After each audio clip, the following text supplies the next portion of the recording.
Thank you for tuning in to Vital for Colorado Radio. I am your on-air producer, and today serving as your ad hoc host, Jon Ekstrom. And with me today is the Director of Operations for Colorado Concern, Lynn Granger. Thank you for being a part of the show. Thanks for having me. Well, so Lynn, you are the newest Vital for Colorado board member, replacing Mike Kopp, who is your boss, the head of Colorado Concern. What's your experience been like so far with Vital? It's been amazing. I've been very interested to learn everything that Vital does and what they do to support the energy industry, and I am honored to have been asked to join the board and replace Mike, and I've just been learning a ton, a lot of great people doing great things for the state, so I'm excited. It's been wonderful having you here because Vital, for anyone who doesn't know, is not the energy industry. We don't have industry representation on our board. We represent business interests, and as a part of that, Colorado Concern is one of the leaders when it comes to business issues here in the state. Can you give us a little bit of background on who Colorado Concern is, who your members are, what you guys do? Absolutely. So we are a CEO-based member organization. We've got I think now we're at about 130 CEOs. 130 CEOs. Yep. Companies ranging in what size? Oh, goodness. It's across the state. We have representation from almost every industry in the state, energy, healthcare, financial sectors, just all over the map. Just really a really great mixture of industries and organizations from across the state, and of course their CEO or the highest ranking member of their organization that's based in Colorado would be a member of our organization, and it's really fantastic. Okay, it's been around for more than 30 years now. Do you know how this organization came to be and what its mission was designed to do? Yeah, so about, like you said, over 30 years ago, Larry Meisel and a few folks, decided, hey, we should have an organization that's focused on making Colorado great, pro-business, a vibrant economy, just really looking to make Colorado the best possible state it can be, and I think they've done a fantastic job of really pushing some, pro-business policy and getting involved in issues that affect the state. Is there an example of something that Colorado Concern has championed that then became sort of the way of doing business? Certainly. So I've only been part of the organization since April, but I was really interested to learn that Colorado Concern was really a big part of the Raise the Bar initiative a couple years ago. As was Vital. Yes. Also open primaries. Big part of that. This year we were very involved in fair maps and, the mission to end gerrymandering. And so when you think of Colorado Concern and you think, just a bunch of CEOs focused on business, it's really not the case because we're very involved in issues that are just good for the state of Colorado in general. Well, Y&Z and the open primaries thing, that's a good government thing, and both of those had a lot of bipartisan support. And you compare that against other parts of the state, in terms of, you hear a lot about gerrymandering and people concerned about one party potentially having too much power. Yet there's a bipartisan coalition led in a lot of cases by business saying, no, this is the way we want to do things. We want Colorado to remain competitive. We want this to not be an oligarchy, right? We want Colorado to be a leader in terms of the way that we have elections and the way that we structure our government, and it's really cool that Colorado Concern and Vital are both part of that. It really is, and it's very interesting to see some of these top leaders in the states get involved in issues that, aren't necessarily supporting their business or growing their business, but just individuals, awesome philanthropists that are just looking to make the state better and have it be as great as it can be. And it's just really cool to see that and be part of it. 100%. What actually brought you to Colorado Concern? Because you have sort of an interesting background. Can you talk a little bit about the journey? Sure. I call myself a Colorado native. I've lived in Colorado since I was 9, so that's close enough. Yeah, thanks. I was actually born here, so as a born here native, I think that is close enough. Thanks, I appreciate that because I get some comments like, "Wow, you're not really a native." Oh, so that's elitist nonsense. So yeah, I was moved here when I was 9. Grew up here essentially. Went to Cherry Creek High School. and learned pretty early on that I wanted to be a journalist, very interested in journalism, and I'm a very impatient person, just in life. And so let's get some answers. Yeah. Right? So I thought, man, what's the fastest way I can just be a journalist and get in there and be in the field and doing my job? And an Army recruiter came to my high school, and I picked up just a list of all the jobs that the Army offered, and I saw on there print journalist and broadcast journalist, and I was like, awesome. So I went to my nearest recruiting station and said, I want to do this job, pointing to the paper, and they kind of looked at me a little funny. That's not a very well-known job in the military. I would say that is an uncommon approach. Yeah. Too. You didn't want to go through J school and all that. So I mean, the impatience here really manifested in an unusual way in that it called you to service. And first of all, thank you for your service to our country. Oh, thank you. Appreciate that. I mean, we are just past Veterans Day, and so it's a very apropos message. But it's interesting to me that I want to be a journalist, so I'm going to join the Army. It is a little untraditional, and I don't have any military, folks in my family. It wasn't like a tradition. No legacy, that kind of thing. Nothing. I just thought, this is what I want to do, and that's the fastest way in my mind to get there. And that's what I did. What was your family's reaction to you joining the Army? My mother was like, but you're a cheerleader at Cherry Creek High School. What are you doing? And I said, sorry, Mom, I know it's a little nuts, but I just felt, I don't know. And I had, sat in one of the resource centers in my high school when 9/11 happened. And I thought, yeah, I want to be a journalist. I want to go do this. They were a little worried. Sure. But was super supportive, which I'm really thankful for. Well, that's great. So tell me, this path to journalism, obviously you had to go through basic training and all that. I did. And was that a shock to the system? It was. It really was. But I mean, you said you were a cheerleader, so you were, athletic. Yeah. How was the physicality? The physicality was, definitely to the next level, right, than I was used to, and just different things that you're doing that your body is not used to. But what really was tough was just the mental stuff, right, where you get in there. Like, I remember a drill sergeant yelling at me, like, your mother doesn't love you anymore. And I'm like, crying. Yeah, she does. You don't know. Yeah. Exactly. You don't know me. You don't know her. So that part, I didn't have any family members, and I didn't really know anybody that was in the military. So I didn't have somebody telling me, like, okay, this is how it is. But so it was shocking, but the best experience by far that I've ever had in my life. In what way? It just really, I didn't have a sense of, like, honor and country, right? Like, you're going through high school and you're kind of in your own world. I wasn't really focused. Of course, 9/11 happened, and that was terrible, and everybody was really focused on that. But other than that, I just didn't have a sense of the world or other issues besides what's going on in my own little circle. And so it really just opened my eyes to, there are bigger things, there's a bigger mission, there's a bigger piece that you can be involved in.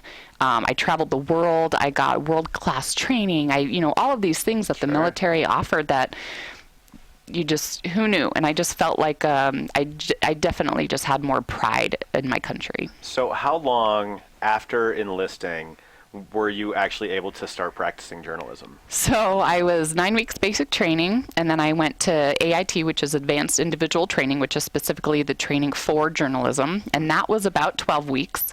And then I graduated, and a week later I was in South Korea, and I was a morning radio DJ. Wow. And you were what at this point, like 19? I was 19, almost 19. I was still not 18. Even 19. Yeah. Wow.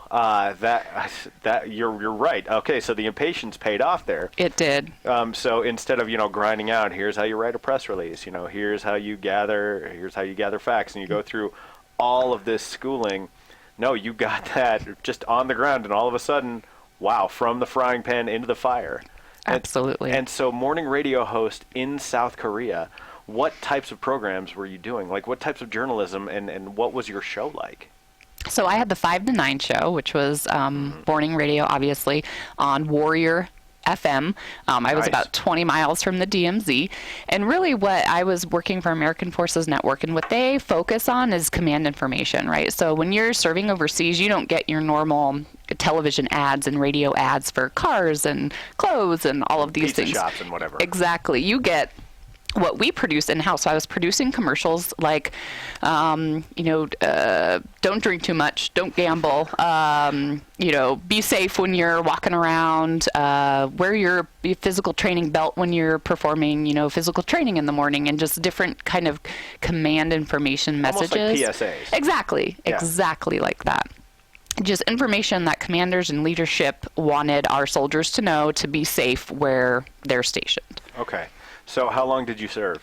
So I was active duty for almost 4 years. Wow, all right. Left active duty when I had my oldest son, and then I missed it. I missed the Army a lot, and I was still serving with the Army as a civilian, but I missed just being in uniform, and so I joined a reserve unit for a couple years as well, and then I moved to Germany as a civilian working for the Army, and then unfortunately they didn't have a position in a reserve unit overseas, and so I separated at that point. Okay, and so at that point, you've served in the military now for 6+ years.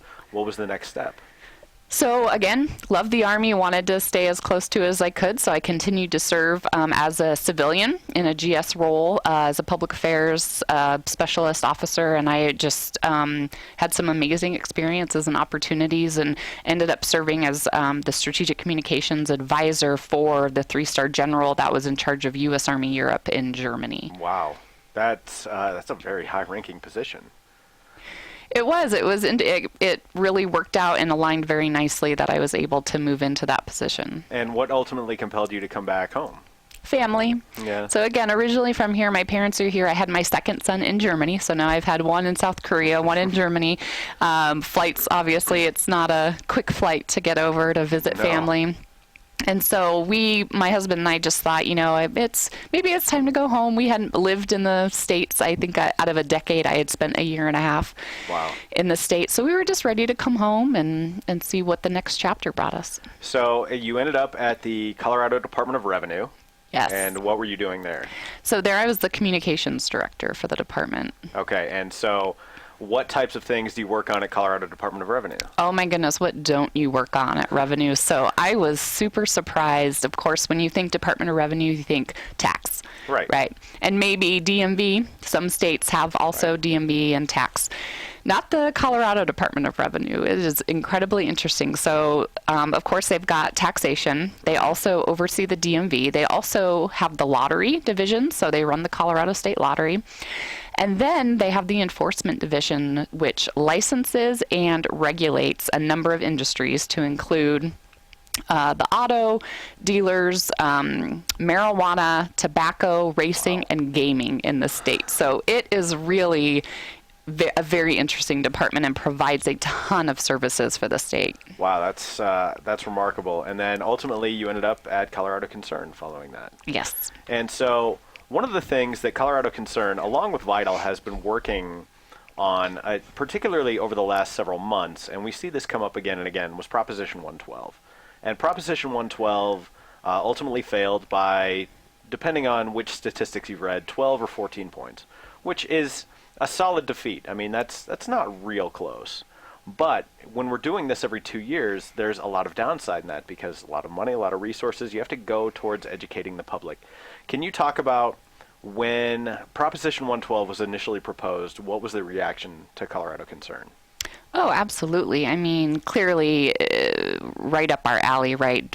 Proposition 112 originally, Initiative 97. Right. We automatically thought bad for jobs, bad for the economy, bad for our state. And that's certainly the opposite of what we're trying to do at Colorado Concern. So we definitely took a very early on formal opposition to 97, which became 112, and got involved and, tried to help wherever we could. I personally got involved and did an ad on TV for No on 112. How was that? It was interesting. I loved it. It was what an amazing opportunity for me to be with other strong women in this state, saying no, this is not good policy for Colorado. It was also interesting because I got a lot of negative feedback and emails, and I actually had to deactivate my Facebook account. Oh my! Which I wasn't necessarily surprised, more than just disappointed that I would receive that type of reaction. Was this from people you knew then? No. Oh, really? No, people had found me on Facebook because my name appeared in the ad, or found me and emailed my Colorado Concern account, just Wow.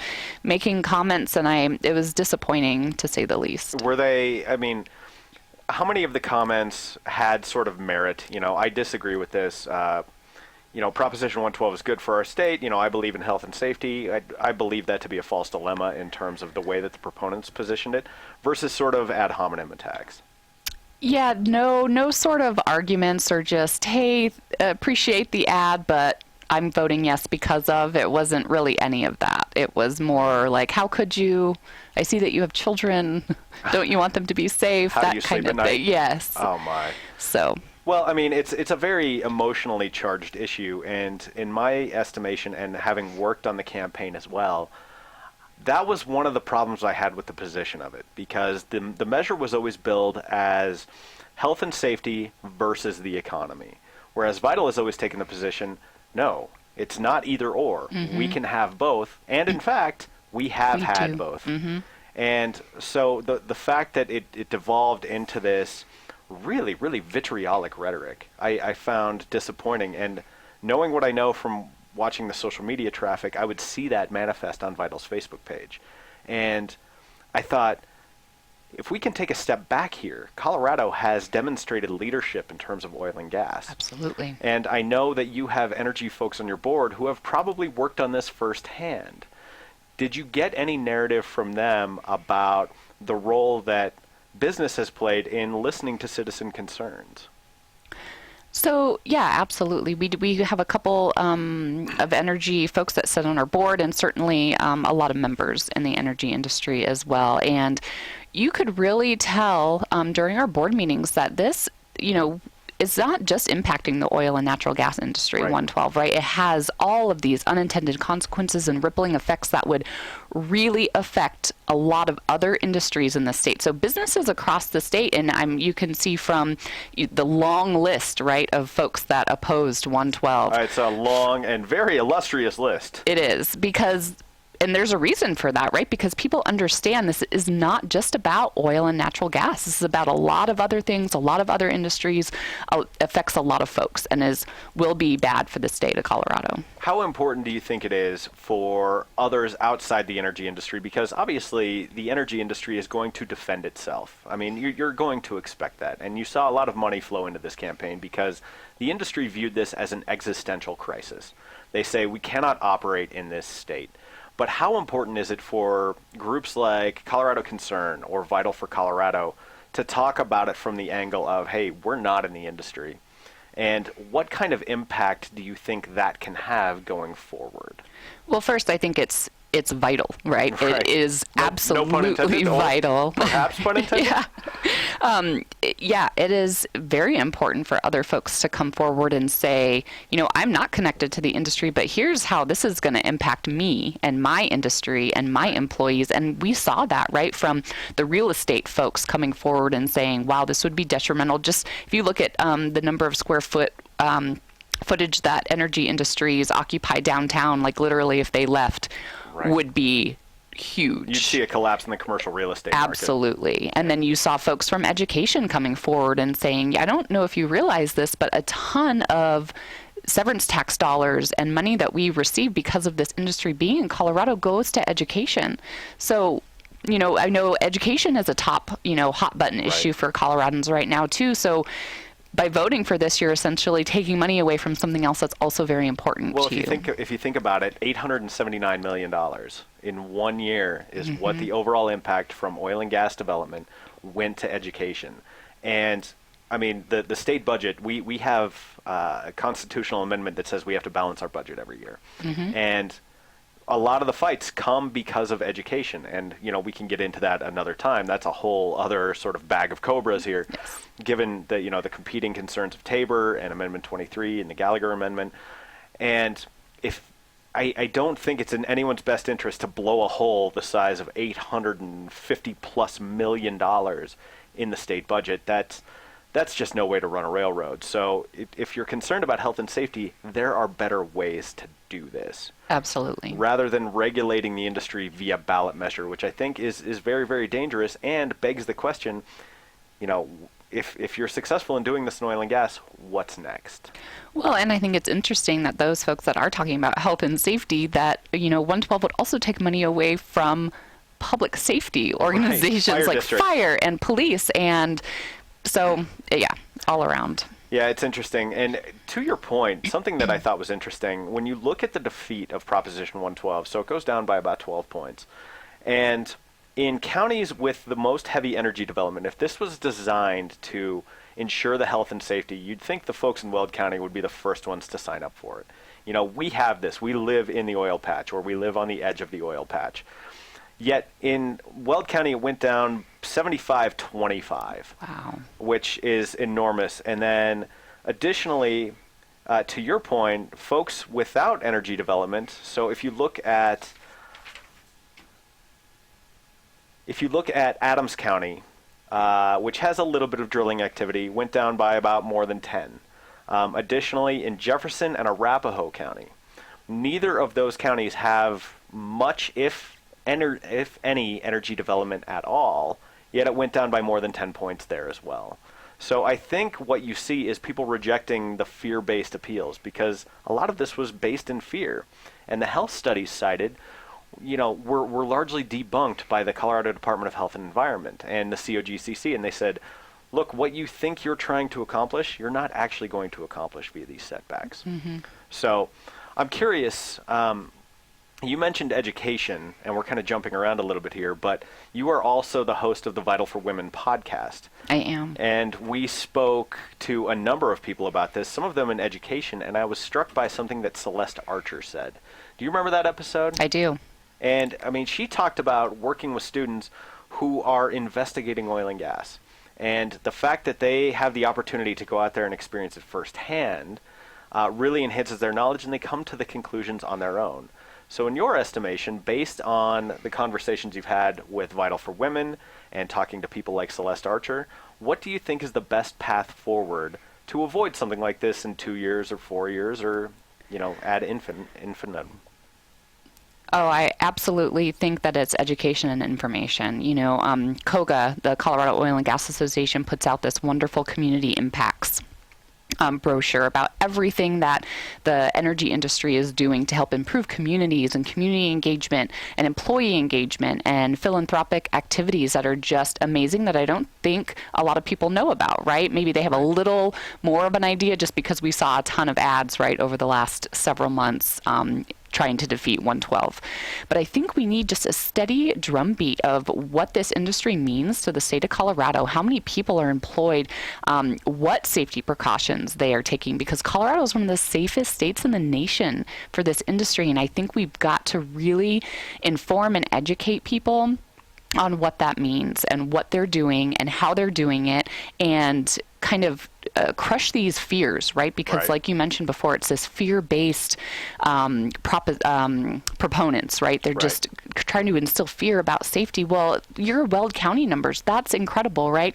If anybody is going to be affected, right, by drilling being close to their homes or close to their, public areas, it would be Weld County. And that it went down 75-25, By which 50 is points.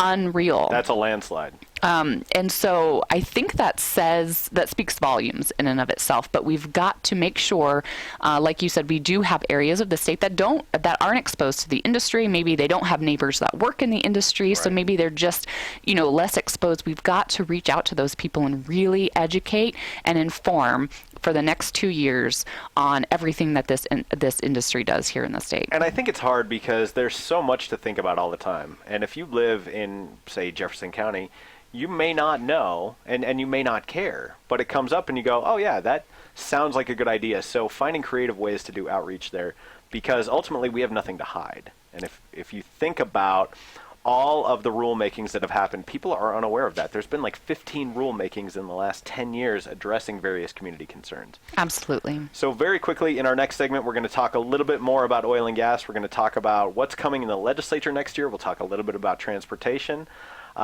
Where can people find Colorado Concern? So coloradoconcern.com on the net, and all of our contact information is there, kind of some of the priorities and initiatives we've worked on in the past. All of that information can be found there. Fantastic. We've got another segment coming up here, but if you're interested in this episode, as well as every episode we've done on Vital for Colorado Radio, go to vitalforcolorado.com, click on the Learn tab, and go to Videos and Podcasts. You'll find it right there. We'll be back shortly. Thank you for staying with us here on Vital for Colorado Radio. I am your on-air producer, and today, filling in for Peter Moore, your host, Jon Ekstrom. Joining me, Lynn Granger, staying with us for a second segment. You are the Director of Operations for Colorado Concern, and it's a pleasure to have you. Thanks. We were talking in our last segment about the defeat of Proposition 112, which is ultimately a great thing for Colorado. And one of the things that I think is underappreciated here is Colorado is 5th in oil production in the country, 7th in natural gas production, and these are not only products that we use to drive our cars, to heat our homes, but go into tens of thousands of other products that we use every day. Virtually everything in this room probably came as a result of petroleum products. Oh, I actually read an article about 100, I think it was entitled 144 Things You Never Thought Were Made of Petroleum, and I think it was very random, like toilet seats and, just things that are pretty important that you want to use on a regular basis. So Right, and what's fascinating to me is we are contributing to an overall picture of energy security, which, if you think back to the 1970s with the gas shortage, where OPEC largely cut off the United States from its oil supplies, you saw a crisis here, and people were waiting in line for gas, and fuel prices went through the roof, home heating costs went through the roof.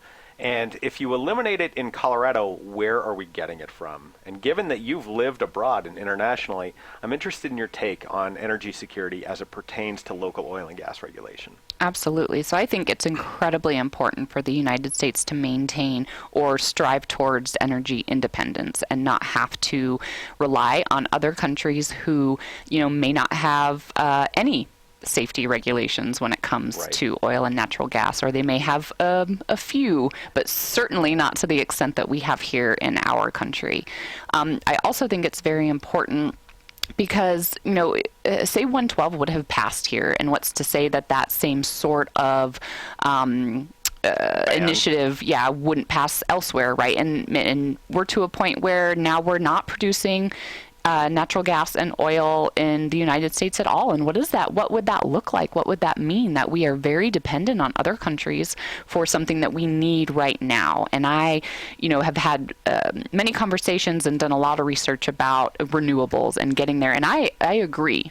And vital is all of the above. Yeah, absolutely. We've got to have a balance of all of these things, but we're not there yet. We're not to a point where tomorrow we could just say we do not need oil and natural gas at all anymore. That's just not reality. Right. And so I think we've got to just have realistic conversations about how do we make some progress towards that, right? Having more renewables while also realizing that we've got a lot of jobs and a lot of economies tied to the energy industry in this country. Right, and I'm struck by a couple of things here. One is that, we've spent some time talking about the economic argument, where if we're not producing it here, we are sending a lot of money overseas to regimes that aren't always the most stable, nor are they most friendly to United States interests. And we can talk about geopolitics until we're blue in the face here, but that's reality. Do we want to support our economy here? Do we want to embolden the workers that we have here? Because there are lots of jobs, lots of great blue-collar jobs that pay well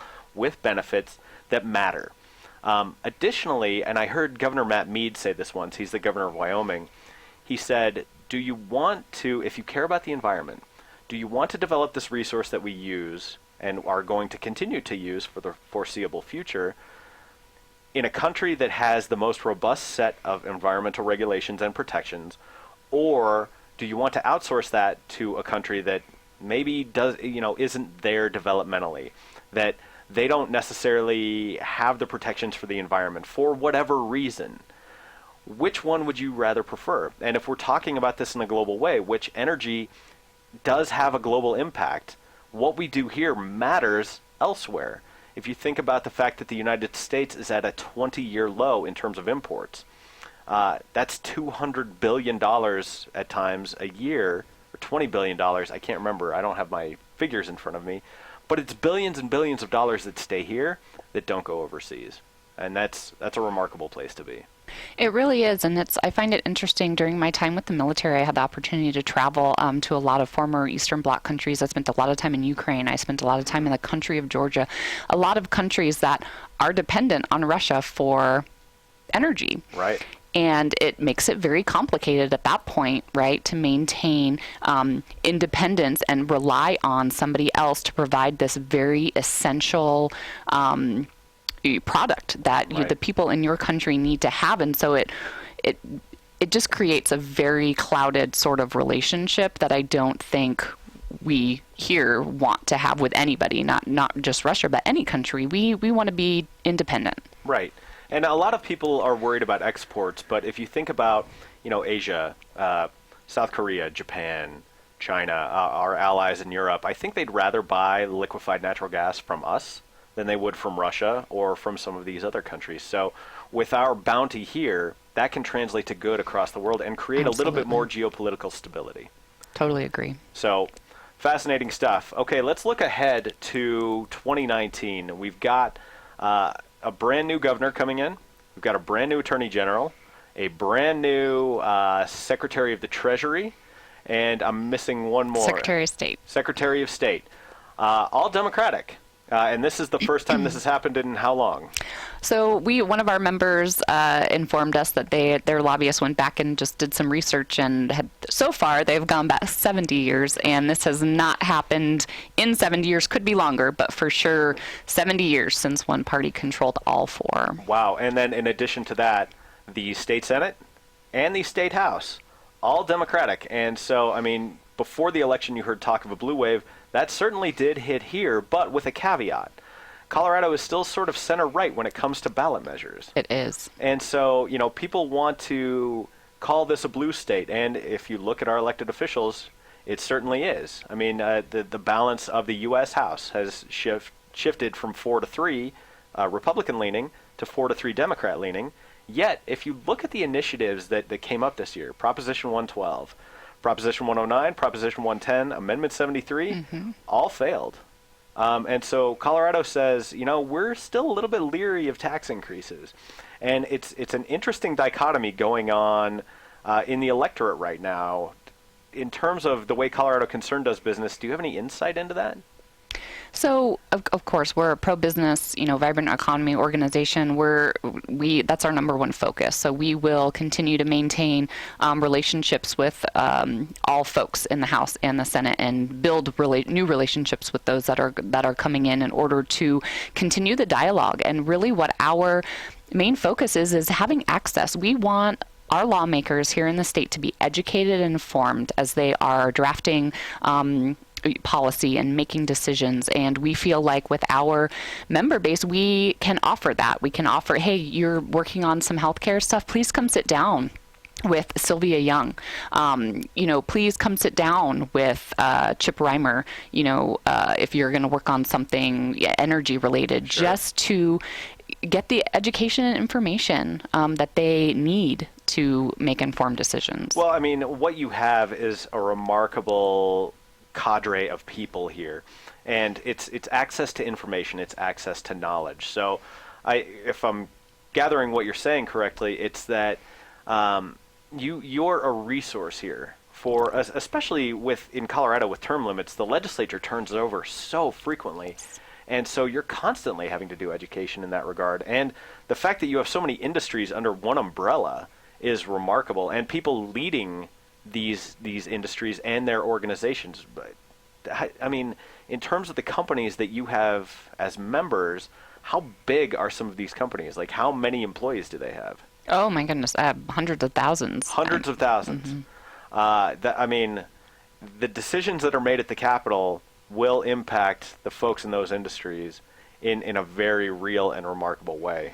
So, I briefly mentioned Proposition 109 and Proposition 110. Both of those failed. which was interesting.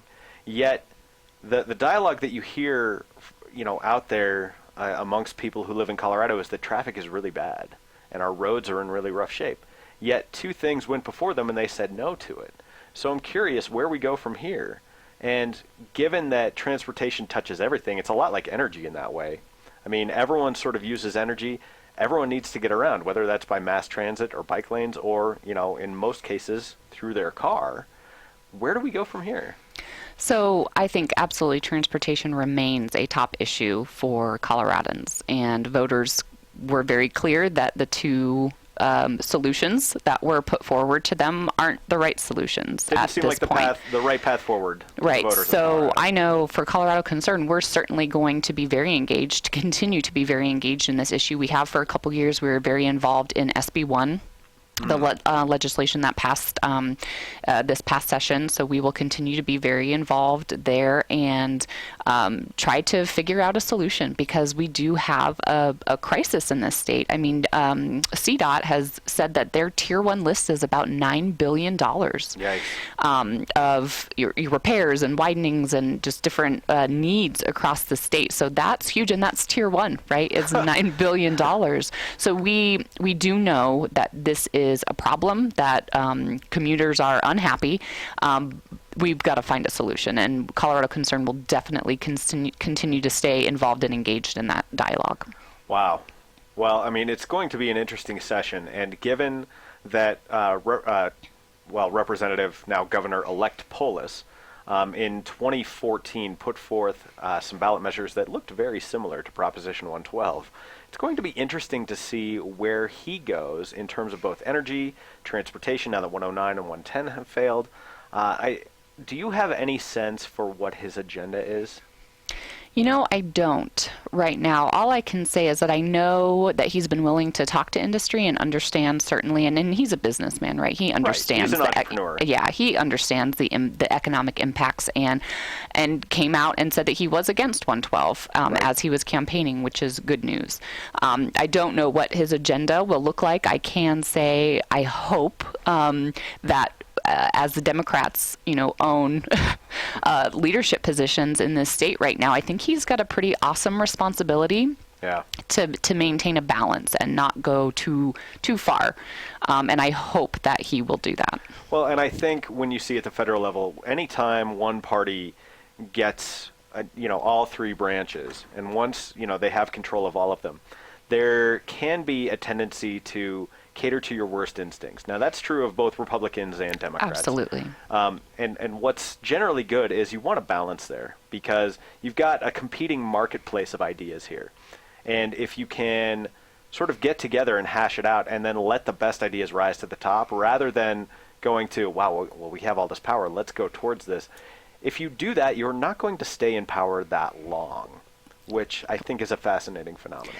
Yes, John, I totally agree. And we, at Colorado Concern, we were very focused this election cycle at maintaining a Republican Senate here in the state. And that was solely for the purpose of having balanced representative government. Because as you mentioned, if you look at us, we are heading blue, but we're historically a purple state. And yes, we certainly caught a lot of the blue wave, but we have folks in rural Colorado that are not part of that blue wave. And I think the Dems have an awesome opportunity here to not go. I think the pendulum is swinging very far, and we've got to find more of a center, and where we can reach across the aisle and agree, and it can't always be a zero-sum game where it's we get everything or it's nothing. And unfortunately, I think we've been operating like that both here at the state level and at the federal level, and I think we really need to take a step back. And again, I think the Dems have a really great opportunity right now to not take it that extreme and really remember that they're representing what is traditionally a purple state, and I hope that they seize that opportunity. Well, it's funny, working for Vital for Colorado and you with Colorado Concern, you think about business interests in this state, no matter who's in power, we still have to provide the goods and services, and we still have to keep the state running, and we have to keep the state humming. And so what you hope is that in terms of the partisan sort of trench warfare that we're seeing here and the zero-sum game, as you put it, is very damaging long term because it makes people retrench. Yes. And I'd be saying the same thing if we were talking about a red wave here. If we were talking about Republicans, gaining all the levers of power here in Colorado, I wouldn't want them to necessarily overreach either, because what that tends to do is it makes people go, okay, I have been, put upon and downtrodden for a long time. So once I get back in power, it's not enough for me to win. I want them to lose. I want the other side to lose. And that sort of dialogue and that approach, I think, is very, very damaging, no matter which side you're on. And that's very frustrating. I would say Colorado has a better track record of that than we do at the federal level. And at the federal level, you see a lot of acrimony, and you see it constantly.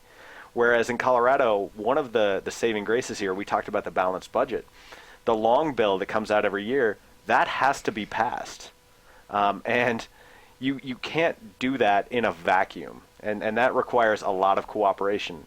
If people walk away from a negotiation saying, I got about 70% of what I wanted, and the other side says, I got about 70% of what I wanted too, and you go, okay, well, that doesn't add up to 100. We must be doing something good here. Absolutely. So Yes. it's interesting. I mean, that's one of the purposes of this show, is we're trying to further the dialogue in a lot of ways. And that brings me to a couple of other projects that you're working on. One of which we mentioned earlier is the Vital for Women podcast and Vital for Women in general. Can you talk about the origin of that and your role in it? Sure. So Vital for Women is a program of Vital for Colorado.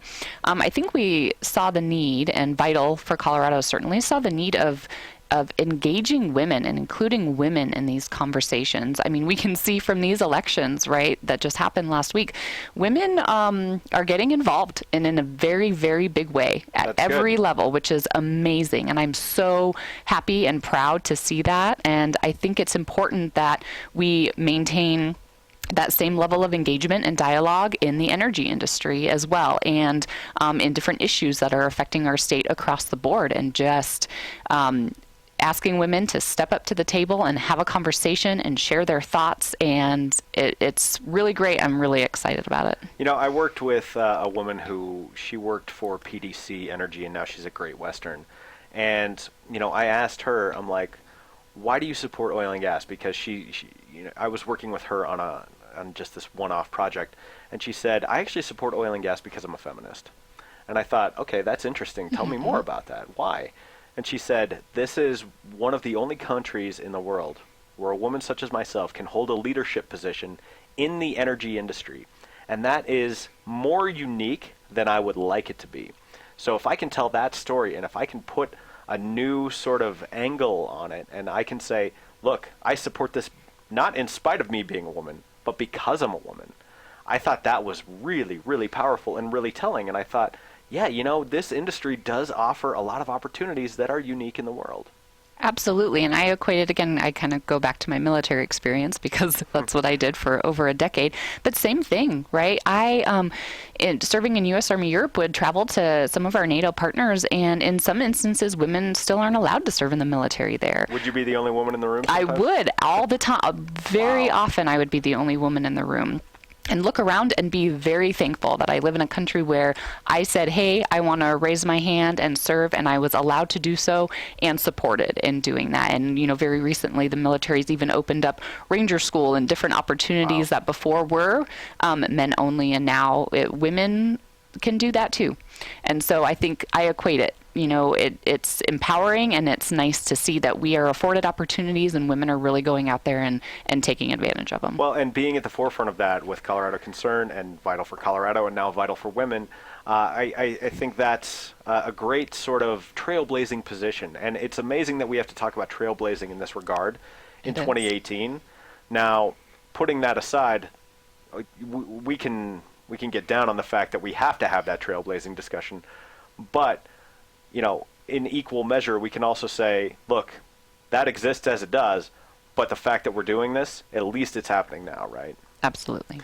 So In addition to Vital for Women, you're also part of Lift Colorado. Yes, I'm also very excited about this, and I think we definitely need it. So Lift Colorado, brand new. We actually have a kickoff event on December 4th, and it's Leaders Innovating for Tomorrow. And we are very focused on recruiting and training pro-business candidates in the state of Colorado, regardless of affiliation. You can be Democrat, Republican, Independent, whatever you are, as long as you're pro-business, we want to talk to you and we want to get you involved. I think it's very important. As you mentioned, Colorado is still, pretty center right when it comes to issues, and particularly things that will have a negative impact on our economy, on our jobs, on businesses here in the state. We have a very high percentage, I can't remember the number, but of small businesses here in the state, and so we need that representation at the state level, and at the local level. So we are really focused on just finding people that are pro-business and getting their perspective and getting them interested in running for state and local positions. So, I mean, civic engagement. Yes. And, helping fill out that balance of power, where traditionally a lot of the levers of power have been pulled by men. And now, balancing that out more, I think we have a better society. We run a better railroad when we have everyone's voice at the table contributing in equal measure. Absolutely. And Senator Sherry John, who this will be her last term, Right. She is serving as the executive director for Lift Colorado.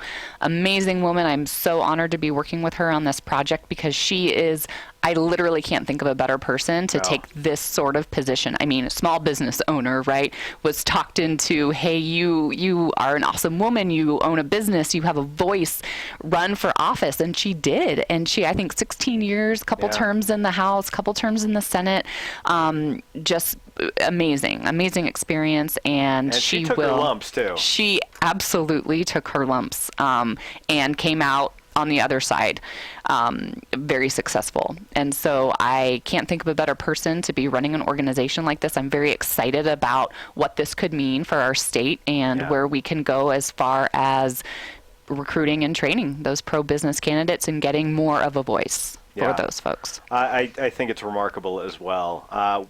Who else is involved in this? Because I know you've got some other people serving leadership positions on this board, in addition to yourself and Senator John. We do. So we've got Katie Kruger is on the board as well, serving as the vice chair. She's with DMCAR, the Denver Metro Association of Commercial Real Estate. Yep. Excuse me.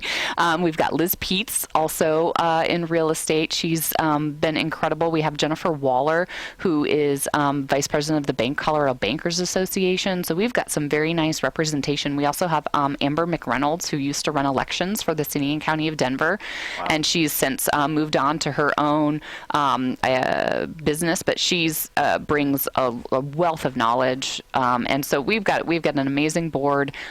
All very dedicated to this and very excited and passionate about what we're going to be trying to do here in the future. How has the reaction been? You said you have your kickoff event on December 4th, but as you've started talking to people about this, have you gotten a lot of enthusiastic response to it? We have gotten a ton of enthusiastic response to the point where we kind of just started talking about it, and people were like, okay, well, give me a one-pager and a brochure, and where's your website? And we were like, okay, yes, we're getting all of that together very quickly. I think there's an appetite for it. I think there's definitely a void to fill. I think we don't have anything like this in the state, and we really need it.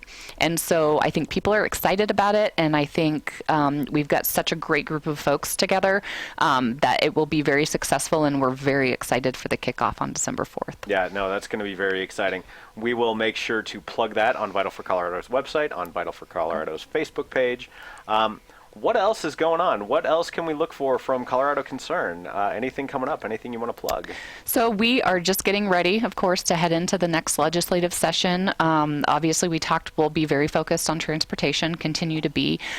We will, in the next month or so, be having a policy setting meeting where we'll decide as an organization where we think we should get involved. Yeah, what are your priorities? Yeah, exactly. So we will set those priorities at that meeting. Again, certainly transportation will be one of them, and we'll be interested to see what this legislative session looks like next year. Well, that's fantastic. Lynn, give us the plug for Colorado Concern. Lift Colorado, anything you want to plug? Yeah, absolutely. So again, coloradoconcern.com. Please visit our website, take a look at what we've worked on in the past for the state and what we will continue to work on and what our priorities and policy agenda will be going into next session. Vital for Colorado, please, any women across the state that want to get involved or join the discussion, listen, to the podcasts that we're doing with just incredible women with incredible experiences. And then, of course, Lift December 4th will be kicking off. Fantastic. Check out this episode as well as every other episode we've done. We've got more than 60, possibly 70 hours of radio now, vitalforcolorado.com. The Learn tab, videos and podcasts. You'll find it with Lynn Granger here, Director of Operations for Colorado Concern. Lynn, it's a pleasure working with you, and thanks for taking the time to spend with us. It's been fun, John. Thank you. All right. Thank you for listening. Have a great day.